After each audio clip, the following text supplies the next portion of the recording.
Hello everyone, welcome to study pen SC.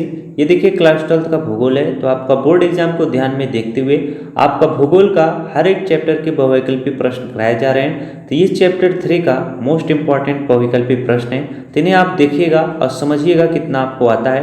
जो प्रश्न नहीं आते हैं उन्हें आप याद कर लीजिएगा। पहला प्रश्न देखिए, यूरोप के अधिकांश देशों में महिलाओं की तुलना में पुरुषों की संख्या कम होने का कारण है। ए है निम्न जन्म दर, बी है समाज में महिलाओं की बेहतर स्थिति, सी है पुरुष प्रधान उत्प्रवास। यहाँ पर देखिए प्रवास नहीं लिखा है, उत्प्रवास लिखा है। ऑप्शन डी है बी व सी दोनों। तो अगर आप चैप्टर को अच्छे से पढ़े होंगे तो आप इस प्रश्न का उत्तर आप बता सकते हैं।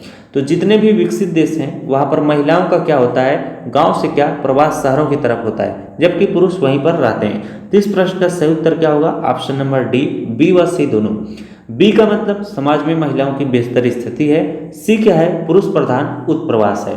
चलिए अगला प्रश्न आपको कराते हैं। विश्व में निम्नतम लिंगानुपात प्रति 1000 पुरुषों पर 468 महिलाएं मिलता है। कहाँ पे मिलता है? ऑप्शन ए है कुवैत में, ऑप्शन बी है संयुक्त अरब अमीरात में, ऑप्शन सी है सऊदी अरब में, ऑप्शन डी है इराक में। तो इस प्रश्न का सही उत्तर क्या होगा? ऑप्शन नंबर बी, संयुक्त अरब अमीरात में। चलिए तीसरा प्रश्न आपके सामने आता है।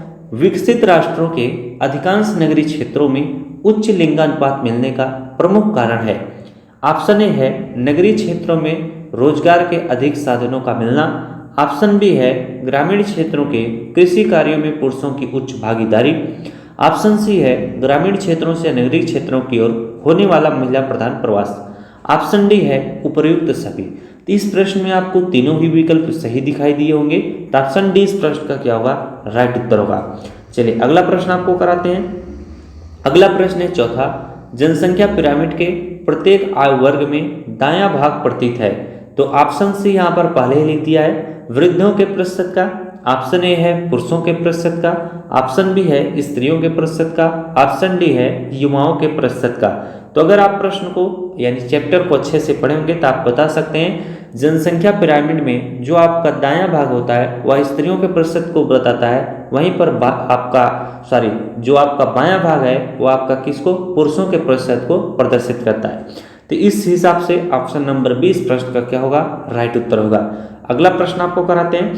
पांचवा प्रश्न है, बांग्लादेश का आयुलिंग पिरामिड निम्न में से किस एक से संबंधित है?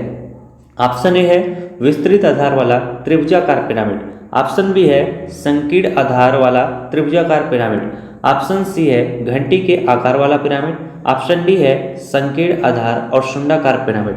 तो देखिए बांग्लादेश का आयुलिंग पिरामिड जो है ऑप्शन नंबर ए विस्तृत आधार वाला त्रिभुजाकार पिरामिड है। चलिए अगला प्रश्न आपको कराते हैं। छठवां प्रश्न देखिए, निम्न में से किस देश का आयुलिंग पिरामिड घंटी के आकार का है? ऑप्शन ए है ऑस्ट्रेलिया, ऑप्शन बी है भारत, ऑप्शन सी है बांग्लादेश, ऑप्शन डी है चीन। तो इस प्रश्न का सही उत्तर क्या होगा? ऑस्ट्रेलिया। तो घंटी के आकार वाला आयुलिंग पिरामिड किस देश का है? ऑस्ट्रेलिया का है। सातवां प्रश्न आपके सामने है, निम्न में से किस देश का आयुलिंग पिरामिड निम्न जन्म दर एवं मृत्यु दरों को प्रकट करता है? ऑप्शन ए है चीन, ऑप्शन बी है Bharat, option C Australia, option D है जापान। इस प्रश्न का सही उत्तर ऑप्शन डी जापान होगा। चलिए अगला प्रश्न आपको कराते हैं।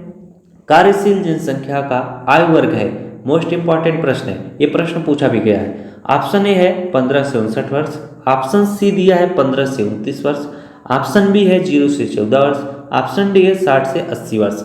इस प्रश्न का सही उत्तर क्या होगा? कार्यशील जनसंख्या का आयु वर्ग 15 से 59 वर्ष रखा गया है। चलिए इस वीडियो का लास्ट प्रश्न है और आखिरी प्रश्न है, इन्हें ध्यान से समझेंगे। उद्योगों तथा अवसंरचना से युक्त एक अर्थव्यवस्था अधिक कार्यशील जनसंख्या को निम्न में से किन सेक्टरों में रोजगार प्रदान करती है? ऑप्शन ए है द्वितीयक, ऑप्शन बी है तृतीयक, ऑप्शन सी है चतुर्थक, ऑप्शन डी है ये सभी। तो आपको लग रहा होगा कि ऑप्शन डी सही होना चाहिए, तो ऑप्शन डी ही इस प्रश्न का सही उत्तर है। चलिए आज के लाइव सेशन को, आज के सेशन को यहीं पर मैं एंड करता हूँ। मिलते हैं आपसे नेक्स्ट वीडियो में। आपके जितने भी दोस्त हैं उन्हें बता दीजिएगा स्टडी पेन एससी पर क्लास 12 ज्योग्राफी पढ़ाई जाती है, आप लोग भी पढ़ सकते हैं। तो मिलते हैं नेक्स्ट वीडियो में। Thanks for watching, all of you.